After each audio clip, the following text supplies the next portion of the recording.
Selamat datang di Pojok Santai.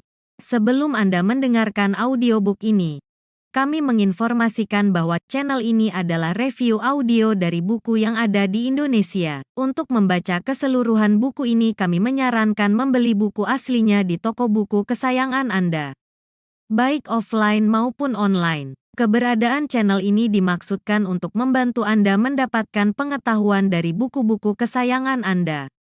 Jangan lupa untuk subscribe, like, dan komen.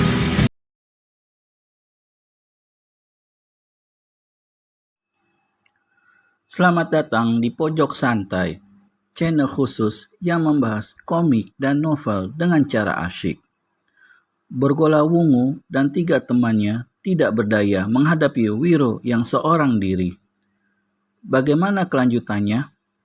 Yuk, langsung saja disimak video kali ini.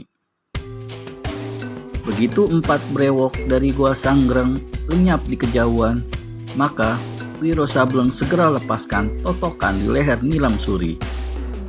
Gadis ini memandang berkeliling dengan terheran-heran. Dia seperti orang yang baru bangun dari mimpi. Tapi jelas dilihatnya bekas-bekas pertempuran di sekelilingnya. "Apa yang terjadi?" bertanya gadis itu. "Hahaha." Wiro tertawa. "Tak ada apa-apa," jawabnya. "Aku tak percaya. Tadi ku dengar suara derap kaki kuda menuju ke sini." "Ah, kau ini ada-ada saja. Aku tak dengar suara apa-apa." Nilam Suri berpikir-pikir dan mengingat-ingat. Parasnya mendadak berubah. Matanya memandang lekat-lekat pada Wiro Sableng. "Tadi kau melompatiku dan..." Gadis ini raba urat besar di pangkal lehernya.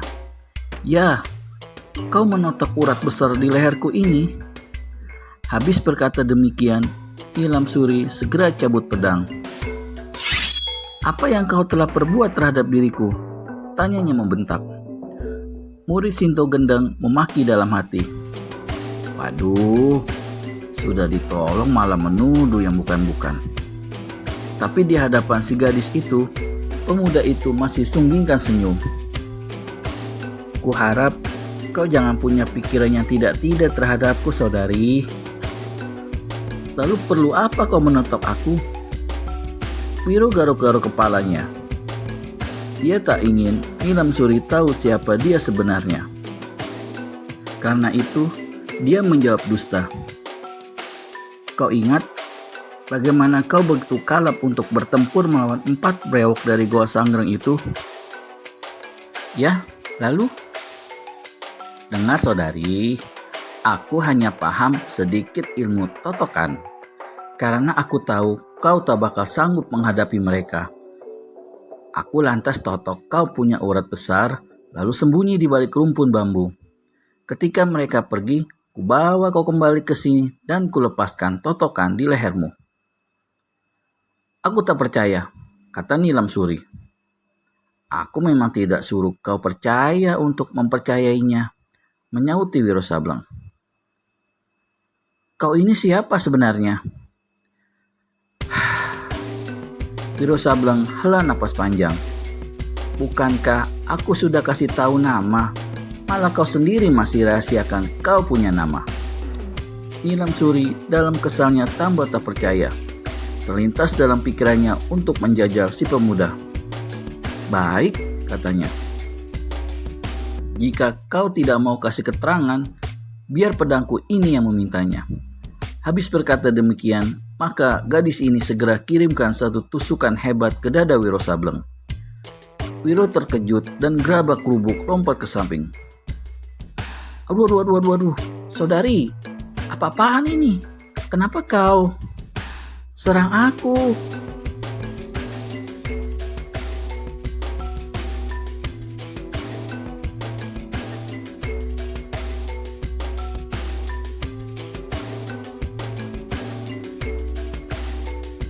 Sebagai jawaban, Nilam Suri kirimkan serangan berantai. Pedangnya menderu kian kemari, membuat Wiro tak bisa ayah lagi dan terpaksa berlompatan dengan cepat. Sekarang kau tak bisa sembunyikan diri lagi, saudara, kata Nilam Suri. Terimalah jurus elang menyambar burung dara ini. Pedang di tangan Nilam Suri meneru dari samping kiri ke bahu Wiro. Ketika pemuda ini berkelit, ujung pedang dengan sangat tiba-tiba menusuk kerusuk laksana patukan burung elang. Wiro lambaikan tangan kiri. Angin keras membentur badan pedang, menyimpangkan senjata itu dari sasarannya. Saudari, seru Wiro Sableng. Sayang, aku ada urusan lain. Sampai jumpa lagi ya. Habis berkata demikian, pemuda ini melompat ke muka, mencuil dagu si gadis lalu berkelebat. Pemuda kurang ajar, maki Nilam Suri. Disabetkannya pedangnya dengan sekuat tenaga. Tapi Wiro sudah lenyap dari hadapannya. Hanya suara tertawanya yang masih sempat terdengar di kejauhan. Gadis itu berdiri termangu. Parasnya yang cantik kelihatan kemerahan. Pemuda itu benar-benar ceriwis sekali. Tapi kini dia sudah tahu bahwa pemuda itu sama sekali bukan bodoh dan berotak miring. Sama sekali tidak buta dalam ilmu silat. Tadi dia telah menyerang dengan jurus-jurus ilmu pedangnya yang lihai dan si pemuda berhasil mengalahkan bahkan memukul badan pedang dengan pukulan tangan kosong yang menimbulkan angin keras. Meski hatinya marah sekali dengan keceriwisan pemuda itu, tapi rasa senang dan kagumnya tak dapat disembunyikannya. Sekelumit senyum memberkas di bibirnya ketika dia mengusap dagunya yang tadi dicuil oleh Wiro Sableng. Kedai itu sepi saja. Angin malam bertiup dingin dari lembah. Wiro Sableng masuk ke dalam seenaknya dan sambil bersiul-siul. Orang tua pemilik kedai menyambuti dengan muka pucat lemas. Orang muda, katanya, sebaiknya kau lekas-lekas tinggalkan tempat ini. Memang kenapa? Tanyanya. Sebentar lagi mungkin 4 manusia berewak itu akan kembali ke sini. Siapa takutkan mereka? Ujar Wiro.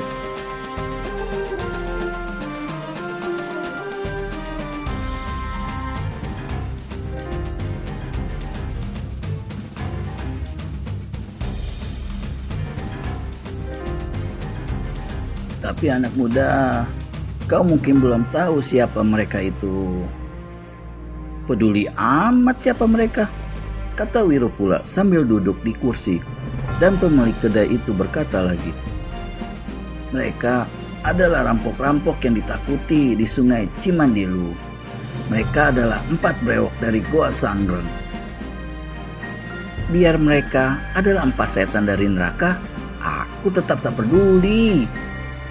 Pemilik kedai jadi terdiam. Siang tadi dia memang telah menyaksikan bagaimana pemuda itu menyumpal 4 brewok dari Goa Sangreng dengan pisang.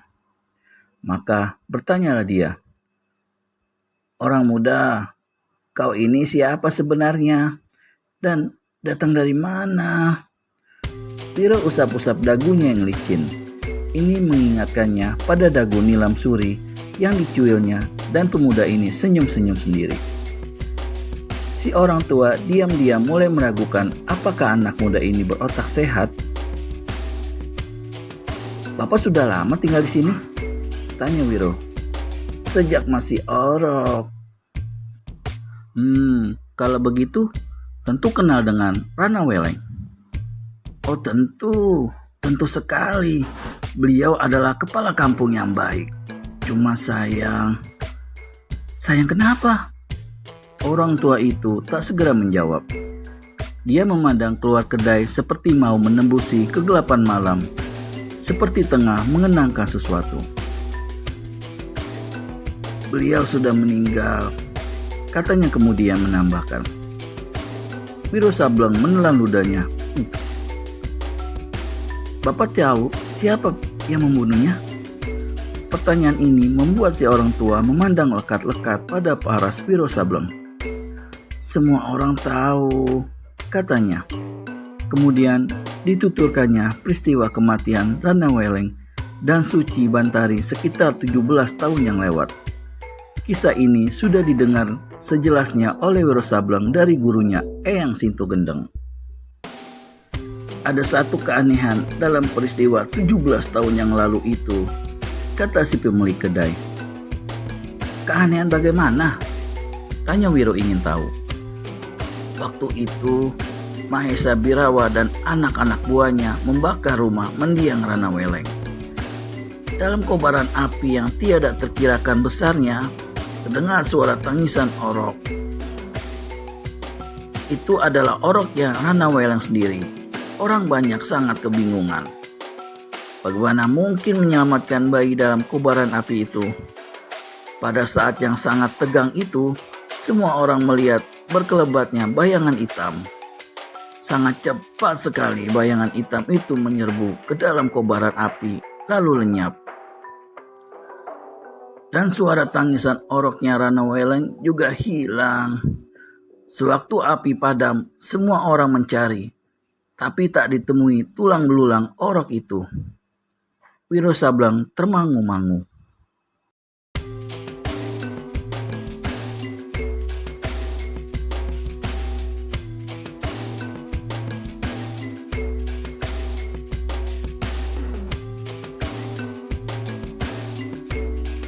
Dia tahu betul orok yang diceritakan orang tua itu adalah dirinya sendiri, dan berkelebatnya bayangan hitam adalah kelebat bayangan gurunya Eyang Sinto Gendeng.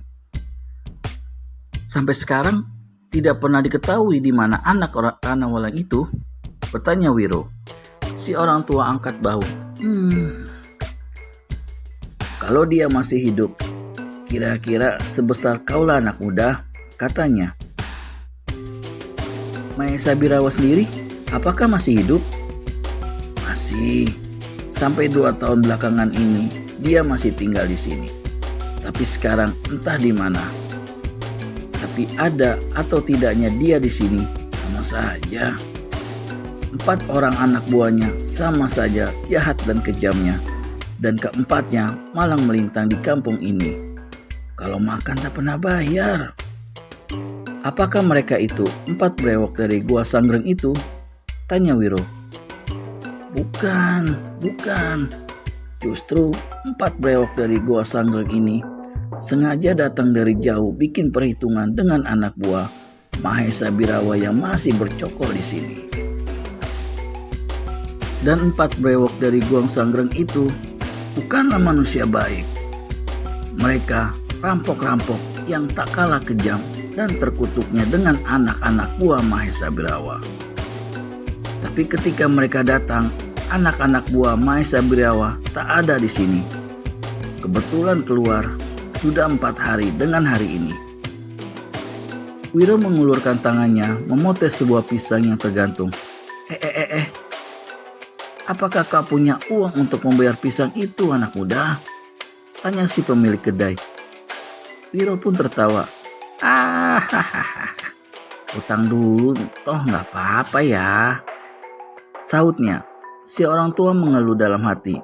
Berarti tambah satu lagi langganannya yang makan tanpa bayar. Sambil mengunyah pisangnya, Wiro Sableng bertanya, urusan apakah yang dibawa oleh 4 brewok dari Gua Sangreng itu ke sini? Si orang tua memandang lagi lalu keluar kedai. Lalu katanya, perlu kau ketahui, pemimpin 4 brewok dari Gua Sangreng itu yang kini memakai nama Bergolawungu dulunya adalah penduduk kampung Jatiwalu ini.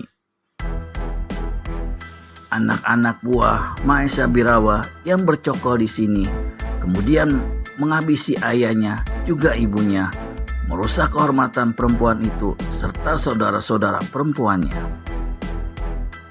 Bergolawungu sempat melarikan diri. Ketika dia kembali ke sini, ternyata dia sudah jadi seorang yang tak kalah jahatnya dengan anak-anak buah Mahesa Birawa. Lama Wiro Sableng terdiam. Tiba-tiba dia ingat satu nama yang diucapkan Nilam Suri. Kenal dengan seorang yang bernama Kalingundil? Kulit kening pemilik kedai itu mengkerut. Adalah lucu kalau pertanyaan itu kau ajukan saat ini, anak muda, katanya. Kenapa? Karena Kalingundil adalah anak buah Mahesa Birawa yang bercokol di sini dan yang bertindak sebagai pemimpin dari 3 kawan-kawan lainnya. Tentu saja Wiro Sableng terkejut mendengar keterangan ini, tapi rasa terkejutnya disembunyikannya.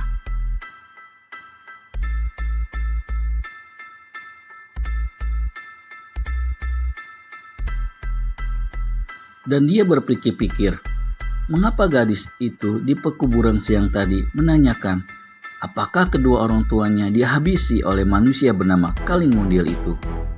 Wiro meletakkan kulit pisang di tepi meja.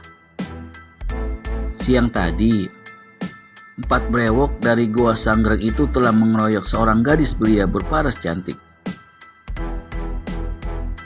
Bahkan gadis itu hendak mereka perkosa beramai-ramai. Mungkin Bapak tahu pangkal sebab sampai hal itu terjadi. Mungkin juga kenal dengan gadis itu. Gadis itu berpakaian biru. Betul. Si orang tua helas napas. Sebenarnya sudah berkali-kali bergola-wungu tanya padaku apakah ada seorang lain yang tinggal di rumah Kalingundil. Aku jawab tidak tahu. Aku tak ingin susah, anak muda. Kalau kukatakan ada dan Kalingundil mengetahuinya, pastilah leherku akan jadi umpan pedang Kalingundil. Dan gadis itu adalah anak Kalingundil sendiri. Kini jelaslah bagi Wiro Sableng mengapa demikian besar tekad bergola-wungu untuk menghabisi si gadis baju biru itu. Kalingundil yang bikin kejahatan, anaknya mesti ikut tanggung akibat, desis orang tua pemilik kedai. Wiro manggutkan kepala. Dendam kesumat, laksana besi tua 1000 karat. Kadangkala tidak mengenal pembalasan yang wajar, katanya. Kadang-kadang itu adalah merupakan hukum karma bagi seseorang yang pernah melakukan perbuatan terkutuk. Kata-katamu betul, anak muda, kata orang tua itu pula. Lalu diangsurkannya, mukanya dekat-dekat ke muka Wiro Sableng. Waktu bergola-wungu tahu bahwa kau telah mendustainya, habis mukaku ini ditempeleknya. Itu salahmu sendiri, kata Wiro seenaknya. Siapa suruh kau yang tua bangka ini masih mau berdusta? Orang tua itu jadi menggerendeng dan memaki panjang pendek dalam hatinya. Dan dia memaki lagi untuk kedua kalinya ketika didengarnya Wiro berkata, "Minta tehnya dong, Pak." Sementara si orang tua membuatkan segelas teh manis untuknya, Wiro Sableng tenggelam dalam pikirannya sendiri. Tidak diduganya kalau gadis berbaju biru yang menarik perhatiannya itu adalah anak Kalingundil, anak buah Mahesa Birawa yang telah menghabisi kedua orang tuanya. Ketika si orang tua datang membawakan teh, bertanyalah Wiro Sableng, "Bapak tahu nama anak perempuan Kalingundil itu?"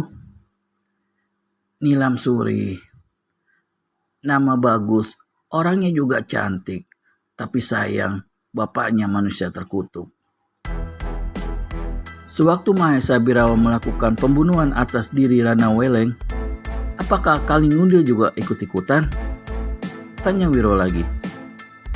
"Bukan hanya Kalingundil, tapi semua anak buahnya," menyauti si orang tua.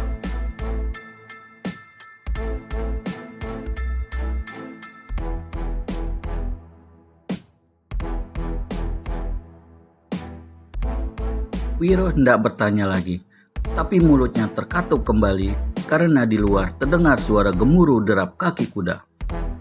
4 penunggang kuda lewat di muka kedai dengan cepat.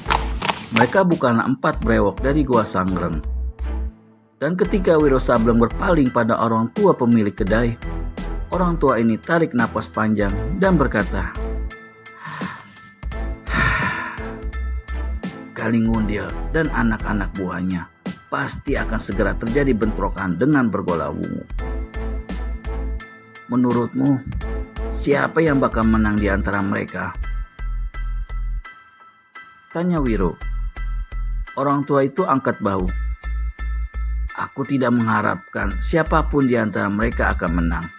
Kalau dapat, biarlah Gusti Allah membuat mereka mati semua. Kalingundil dan bergola wungu tiada beda bagiku. Sama-sama jahat, sama-sama tidak bayar kalau makan apa-apa di sini. Wiro Sableng tertawa. Bisa aja bapak ini. Diteguknya teh manis dalam gelas kaca itu, lalu dia berdiri. Meski hari ini aku tidak bayar harga pisang dan teh manis itu, tapi jangan samakan aku dengan bergola wungu atau kalingundil. Habis berkata demikian, Wiro segera tinggalkan kedai. Si orang tua mengangkat gelas bekas minuman pemuda itu. Tapi sesuatu menarik perhatian matanya yang sudah agak mengabur itu. Pada kaca gelas dilihatnya sederetan angka. Diperhatikannya lebih dekat, tidak salah, itu memang deretan angka 212. Tak habis mengerti orang tua ini bagaimana angka ini bisa tertera di sana. Disekannya dengan ujung pakaiannya, disekannya lagi, dan lagi. Tapi angka 212 itu tetap saja tidak mau pupus. Semakin tua umur dunia ini, semakin banyak terjadi keanehan dalamnya, katanya dalam hati. Benarkah akan terjadi bentrokan antara kalingundil dengan bergola wungu?